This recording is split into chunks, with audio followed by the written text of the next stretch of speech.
Good morning, children. So, we are back again with our next chapter of contemporary world politics, that is globalization. Children, before beginning, let's have a brief outline of the things that we are going to discuss. First of all, we'll have a conceptual understanding of globalization and then study the causes behind it.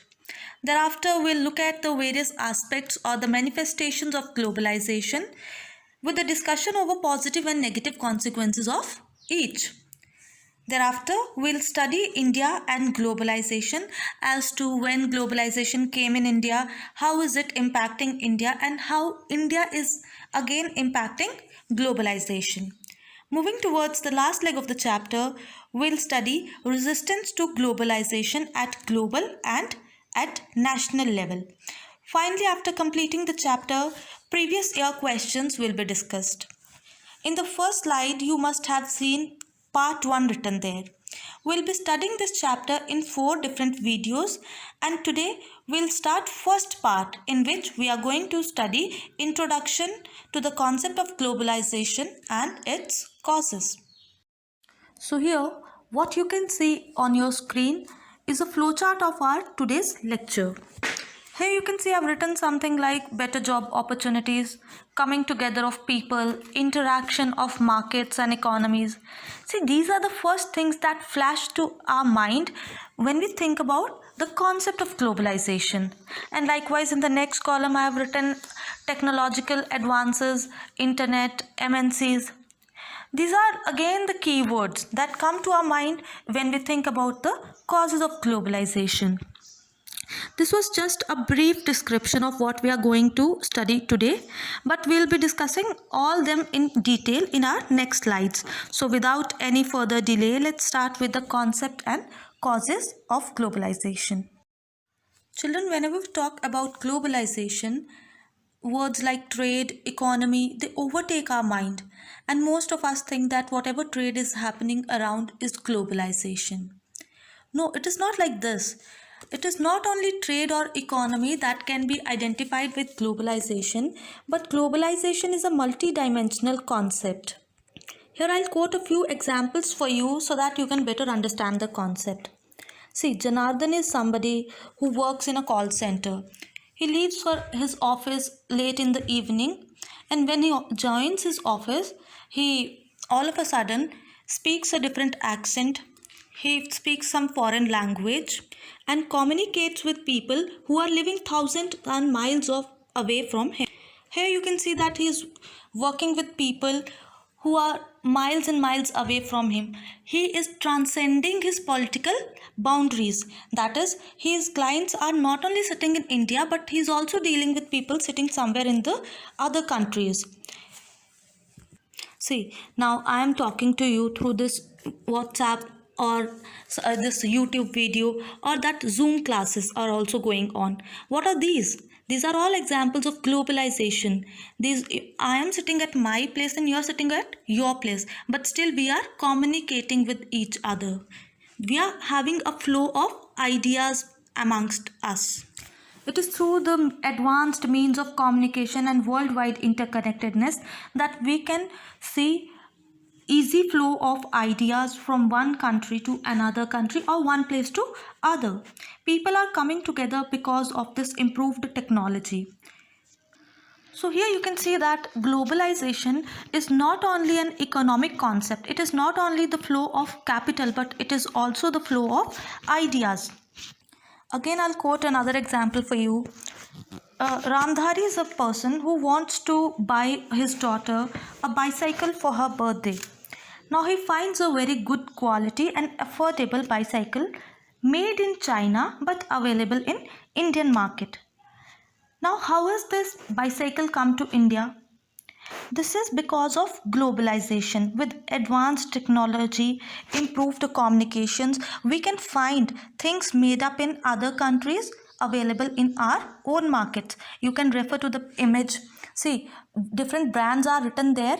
Samsung is a Korean Japanese company but available in India. So globalization again entails the easy flow of commodities as well.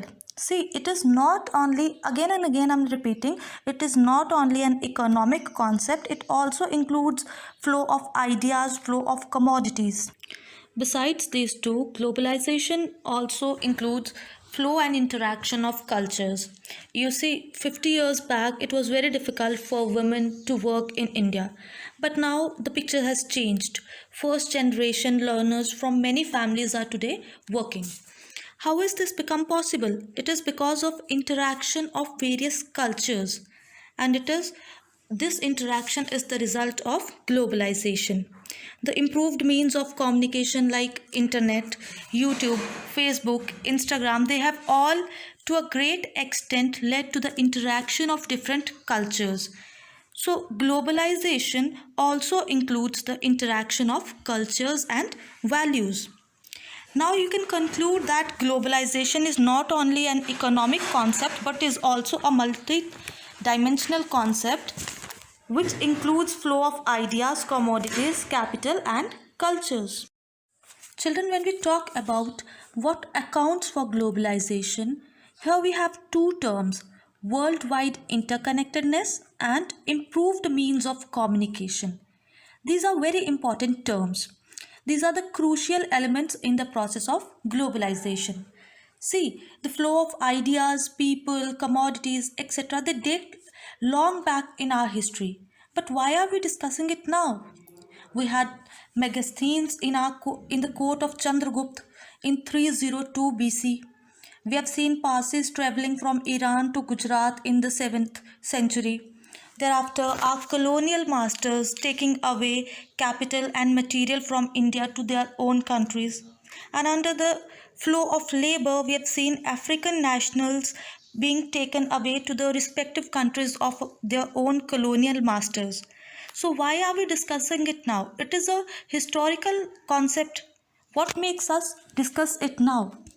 So what we are discussing it now because it has changed its pace now.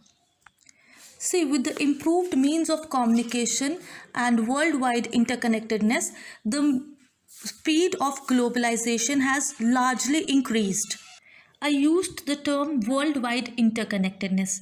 Children, it implies to the interlinking of the world through the flow of goods, labors, ideas, etc. This worldwide interconnectedness has to a great extent improved in the recent years. Why? Because of the availability of internet and other technological advances, which has made it very easy for us to reach out any part of the world. So, when we talk about the causes of globalization, worldwide interconnectedness and revolutionized technology are the critical elements which have led to the easy movement or flow of the people, capital, or commodity throughout the world.